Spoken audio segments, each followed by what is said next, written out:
वाजपेयी युग में तमाम गैर कांग्रेसी दलों को एकजुट करके राष्ट्रीय जनतांत्रिक गठबंधन बना था, जिसमें करीब 24 छोटे बड़े दल शामिल थे।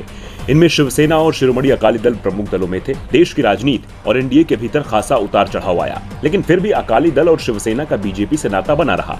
साल 2014 में जब शिवसेना ने विधानसभा चुनाव में सीटों के बंटवारे के मुद्दे पर बीजेपी से अलग चुनाव लड़ा, लेकिन तब भी चुनाव के बाद दोनों ने मिलकर सरकार बनाई।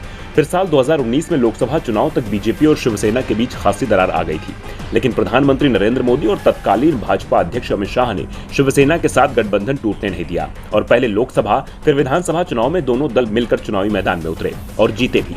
लेकिन विधानसभा चुनाव के बाद शिवसेना ने मुख्यमंत्री पद पर अड़कर बीजेपी से नाता तोड़ लिया और कांग्रेस एनसीपी के साथ मिलकर सरकार बनाई। अब पंजाब का शिरोमणि अकाली दल भी शिवसेना की राह पर चल पड़ा है।